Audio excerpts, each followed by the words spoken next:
Aujourd'hui, nous allons voir l'histoire complète du Grappak depuis sa création jusqu'à la toute fin du chapitre 4. Et honnêtement, c'est quand même un objet incroyable. Il possède des mètres et des mètres de câbles et peut stocker de l'électricité et nous transporter quasiment partout dans l'usine. Mais comment est-ce que cet outil est-il né? On va se plonger sans plus attendre dans les débuts du Grappak.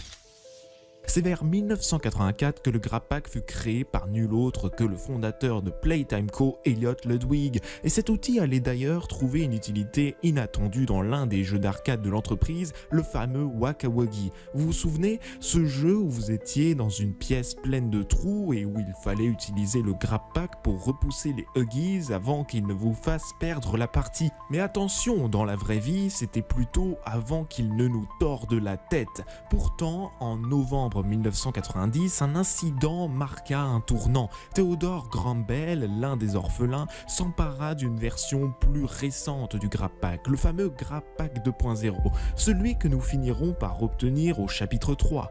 Theodore a également pris avec lui des attaches de main vertes, et alors qu'il tentait d'ouvrir une porte avec le prototype, il fut électrocuté et dut être transporté d'urgence par le personnel pour tenter de lui sauver la vie. Ce triste événement prouve une chose cruciale. Bien que le Grappak puisse sembler inoffensif, il peut causer d'énormes dégâts si vous ne savez pas l'utiliser correctement. Mais en 2005, lorsque nous retournons à l'usine abandonnée, nous faisons une découverte capitale, notre propre Grappak. Après avoir visionné une mystérieuse cassette VHS qui nous enseigne son fonctionnement de manière sécurisée, la porte s'ouvre et nous offre enfin cet outil indispensable dans l'aventure. Une fois équipés, nous pouvons désormais ouvrir des portes qui étaient auparavant réservées aux employés. Mais dans la salle de jeu de Huggy, vous avez peut-être remarqué qu'une porte ne nécessitait qu'une seule main bleue, tandis qu'une autre porte, elle, exigeait à la fois la main bleue et la main rouge. Cela laissait présager qu'avec la main rouge, vous bénéficiez d'une accréditation de sécurité supérieure, une théorie qui se confirmera d'ailleurs avec l'Omnimain. Nous utilisons donc ces deux mains pour progresser dans le chapitre 1, mais ce n'est qu'au chapitre 2 que nous faisons la rencontre d'une toute nouvelle main. Après avoir libéré Poppy de sa prison de verre, nous la rejoignons près d'un gouffre béant. Elle nous demande alors de lui faire confiance, mais avant qu'elle ne puisse dire un mot de plus, Mommy Longlegs la kidnappe, la faisant disparaître sous nos yeux. Une fois dans le trou, nous tombons sur une porte qui requiert la main rouge du Grappak.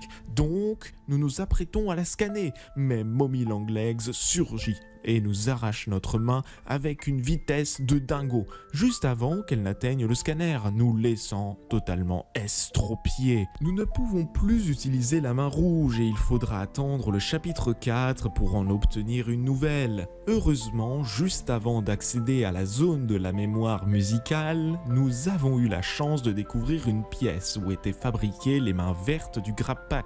Après quelques ajustements sur la machine, une nouvelle main fut créée. Elle nous permet désormais de stocker des charges électriques pendant environ 10 secondes. C'est une capacité essentielle pour déverrouiller diverses portes de l'usine. Mais le chapitre 3 nous réserve de nouvelles mains, portant notre total à 4 mains.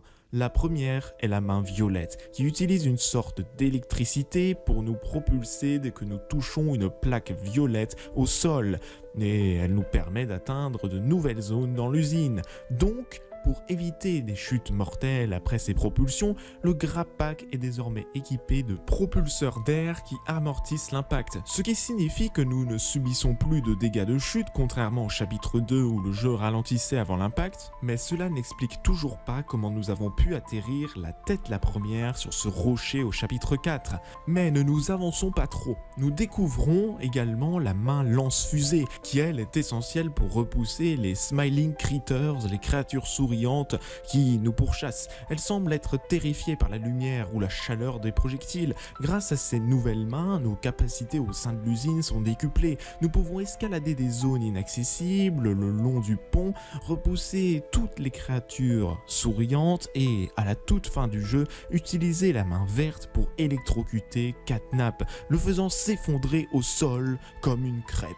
Puis, Au chapitre 4, nous retrouvons enfin un nouvel accessoire de main rouge du Grappak, récupéré sur le corps d'un employé qui est mort. Cet ajout nous offre la possibilité d'ouvrir certaines portes à l'intérieur de la prison, mais cette main rouge ne conservera pas sa forme initiale éternellement, car nous finissons par l'améliorer pour en faire l'Omni-Main. Et une fois la mission que Poppy et Dwayne nous ont donnée, qui était de vaincre le docteur Harley Sawyer, on se dirige vers un lieu où il était enfermé. On parvient finalement à retirer la puce Omni et on le tue dans le processus. Donc avec cette puce Omni-Chip en notre possession, on l'utilise pour créer notre propre main Omni. En transformant la main rouge que nous avions trouvée dans le corps précédent, cet outil nous confère un accès illimité à l'ensemble de l'usine, car posséder cette Omni-Main signifie détenir l'accréditation la plus élevée de l'entreprise, comme si on était les big boss quoi. Et là on pourrait penser que Sawyer était un personnage très important de Playtime Co avec toutes ses accréditations, mais une fois que les autres réalisent à quel point Sawyer était devenu dangereux,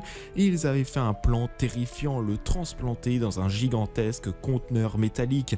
Il ne servirait alors plus qu'à répondre aux questions des autres scientifiques, comme dans cet extrait. This recklessness has to stop. The doctor has no regard for the safety of this facility or its staff. Or the children in play care. What do we do?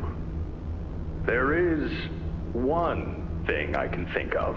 Where am I? What is this? And who gave you the order? You spineless cowards.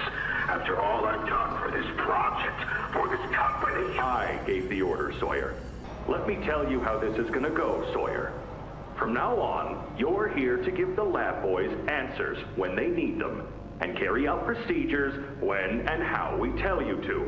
That's it. Alors, vous vous demandez peut-être, mais comment utilise-t-il l'Omni-Main? Eh bien, une cassette dans le chapitre 4, intitulée Warden Office, 8 août 1995, nous éclaire et nous y entendons le directeur en pleine panique fuir le chaos de l'heure de la joie.